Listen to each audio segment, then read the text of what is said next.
turn here, I don't tell my team to turn or jay out or orney, whatever you do in a boat, until my armour is in that position there.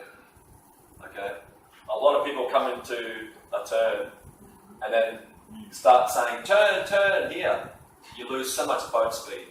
Okay?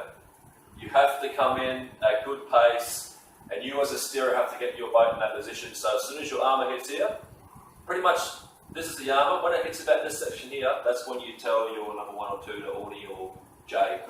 Okay? And another thing you want to do is maybe your 3 and 4, just back off the power just a touch, a little bit there, because what's happening here is once you get into this position, it's very hard for the steerer to get anything else out of there. It all comes in number 1 and 2 to pulling that nose around. So how far off the buoy would you be before you started turning?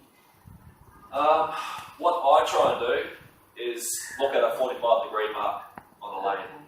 Okay. I like to hog my lanes a bit actually when I'm coming into a turn. Mainly because I don't want to have a really sharp turn in there. I want to come in with boat speed. So about that 45-degree mark here, I'll start cruising in.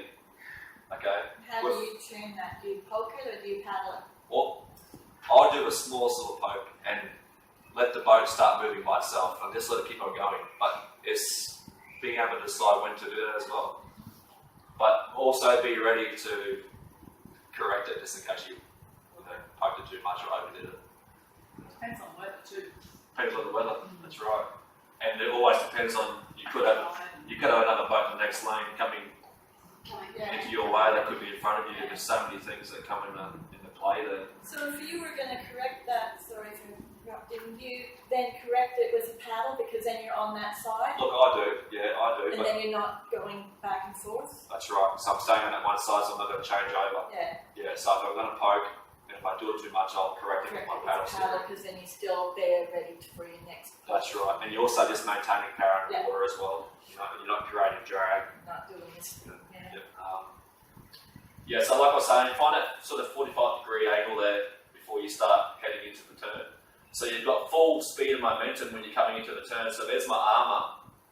So as soon as my sort of armour hits the front of that buoy, that's when I'll start saying turning. And it should only take no more than 4 or 5 strokes, to get it around. So number 1 and 2 are jading, obviously, when you're hitting that. Jaying or doing an uni, whatever those. So what are you doing on the back end as a steerer? Well, if it's not turning, so if I'm at the back, I'm paddling out. Yeah, so I'm paddling out because once I get in that position there, I've sort of lost the speed and momentum, and my steering ability is gone. So you see some people that sit there and they're digging in and really rip it. It might work for some people, but I find that destroys your momentum through the turn. So 1 and 2 are over, so you're at this really. When you're swinging in, the arse end of your boat's already moving. So all that has to happen now is the front end has to come around. So that's where 1 and 2 come in. Yeah. So they're bringing that boat around from that position. Yeah. So try and paddle as quick as possible. Because if 6 people are paddling out of a turn, you've got to get out of the turn and create a lift, and you're off again. To get ready for the next one. Come straight before he gets that turn. Time right, get him across there with the hub. And then when we say Uni or Martial, what we call it, bang, bang, he goes in, holds it there. Lee might ask for a draw.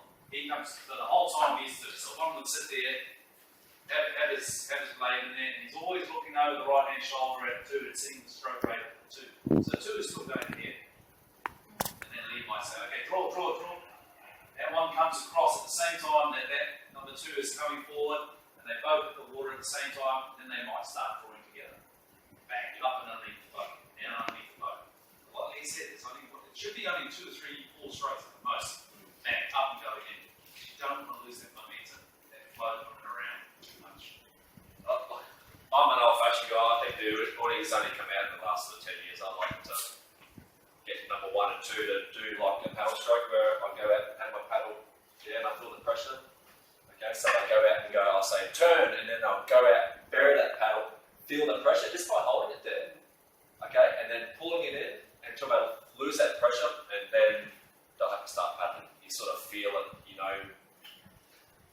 What I mean by not paddling again, jailing, I should say. So I go out and say, I always say to my head, sort of count 1, 2. So go out and say turning, bang, 1, 2, and then maybe start jailing again. You know.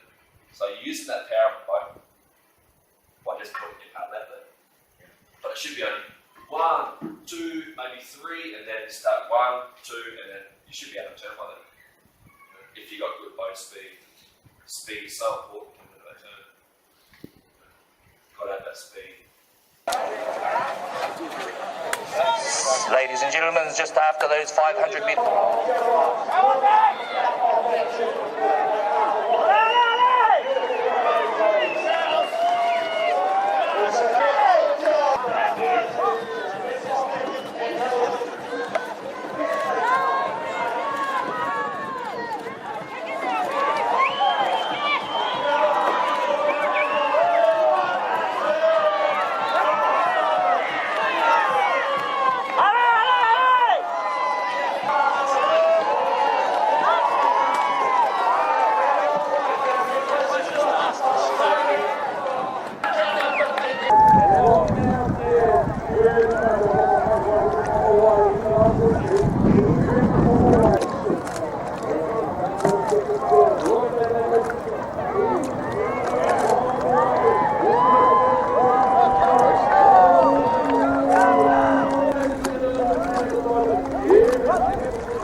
Came out of the pit nice. They did really nice.